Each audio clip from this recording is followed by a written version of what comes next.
Olá, quinto ano! Hoje nós vamos ver um novo sistema. Vou dar uma dica, hein?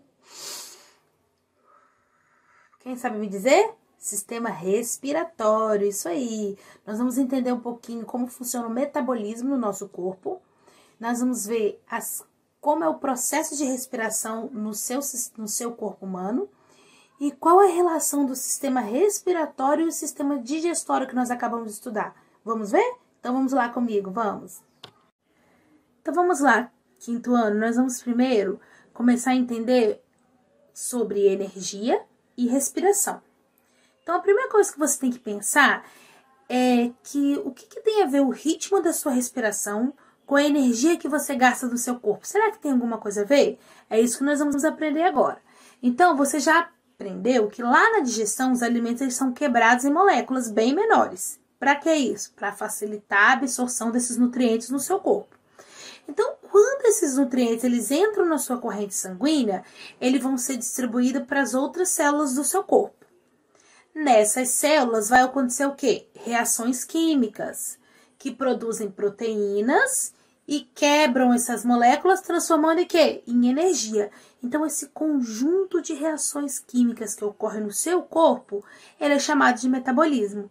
O metabolismo ele pode ser dividido em anabolismo e catabolismo.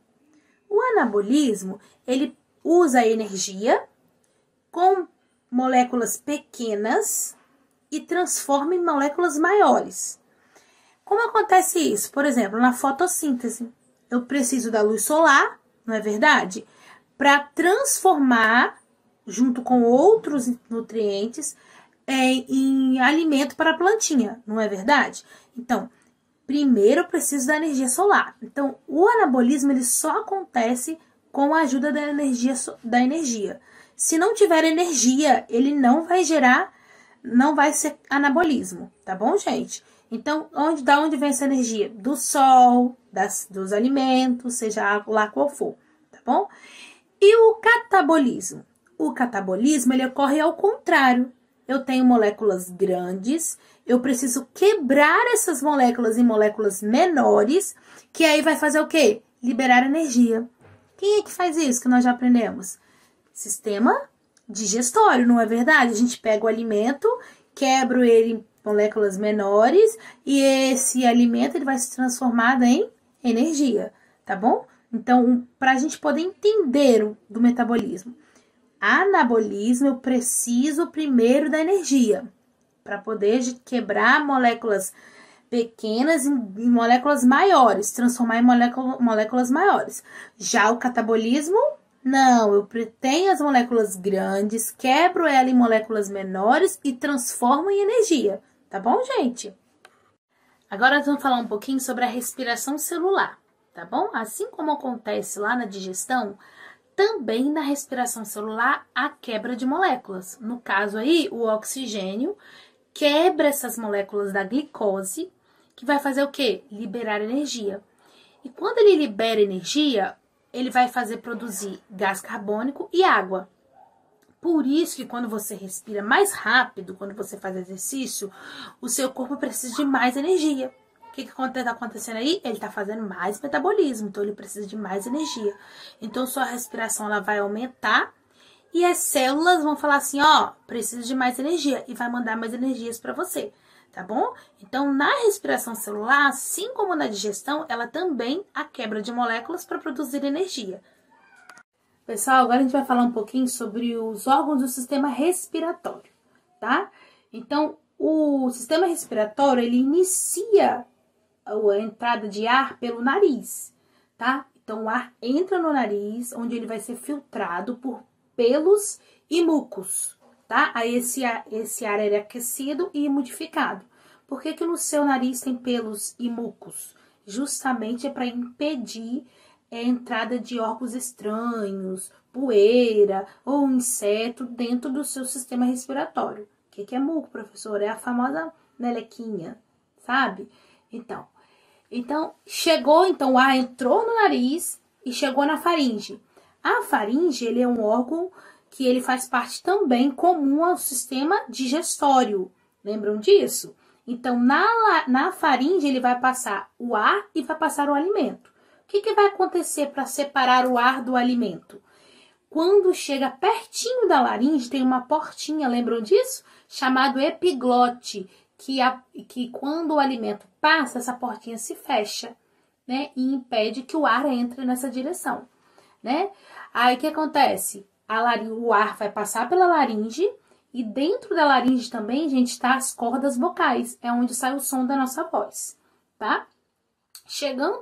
Saindo da laringe, ele vai chegar na traqueia. A traqueia é um tubo formado de anéis e esses anéis têm cartilagens unidos por fibras, tá bom? E esse tubo aí, ele vai dividir em dois brônquios, quando ele chega nos pulmões. Você tem 2 pulmões, então quando esse tubo chega nos pulmões, ele vai transformar em 2 brônquios, né? E vai ficar um em cada pulmão. Lá no tubo que entra no pulmão aí, chamado brônquios, ele vai se ramificar em outros tubos bem fininhos, que vai ser conhecido como os bronquíolos, que vai terminar nele com os alvéolos pulmonares, tá? O que são os alvéolos pulmonares? São pequenas bolsas, parecidas com uma esponja, eles ficam na pontinha mesmo dos bronquíolos, tá? Que elas vão se esvaziar e vão encher. Vão realizar de ar, realizando o que? As trocas gasosas. O que é isso, professora? É a entrada de oxigênio no sangue e a saída de gás carbônico para o pulmão, tá? Isso se chama trocas gasosas. Então, esses são os órgãos que formam o sistema respiratório. Logo abaixo da caixa torácica, que fica protegido o pulmão, pessoal, existe o diafragma, que é um órgão musculoso, é todo de músculo, que ele aumenta e diminui de tamanho quando ele se contrai. E como acontece isso? Se contrai ou se relaxa? Quando você respira. Olha só, prestem atenção. Quando você puxa o ar, quando o ar entra pela sua boca, ó, isso aqui da tia Flávia não cresceu, significa que o diafragma que está aqui embaixo, ele contraiu. Então, a caixa torácica cresce. O volume de ar aumenta aqui dentro. Quando eu solto, o que aconteceu? O diafragma relaxou, que está aqui embaixo, e o volume de ar diminuiu, tá bom? Esse que é a função do diafragma. Ele é um músculo involuntário, tá? O que é músculo involuntário? Que ele faz sem a gente mandar. Quando você precisa de ar, você vai fazer isso, tá bom, gente? A gente tá quase no finzinho da nossa aula, tá bom? Agora a gente vai entender qual é a relação, por que esses sistemas têm muita coisa em comum entre eles, o sistema digestório e o sistema respiratório. A gente aprendeu que os alimentos, eles são fontes de energia, não é verdade? Mas para que esses alimentos sejam absorvidos em nosso corpo, eles precisam ser digeridos. Então, e esses alimentos, eles não vão fazer isso sozinhos, não é verdade, gente? Eles precisam de reações químicas, foi como a gente aprendeu. Que essas reações químicas, elas vão acontecer aonde? Na respiração celular, através do metabolismo. Lembra que eu acabei de ensinar agora? Então, durante a respiração celular, os nutrientes, eles são quebrados e liberam energia. E essas reações, elas vão precisar de quê? De oxigênio, de gás para obter respiração. Então, esses dois sistemas, eles são essenciais para a produção de energia no nosso corpo. Por isso que eles são interligados. Entenderam? Chegamos ao fim da nossa aula. Agora chegou o momento de você exercitar aquilo que a tia explicou tudo aqui no vídeo.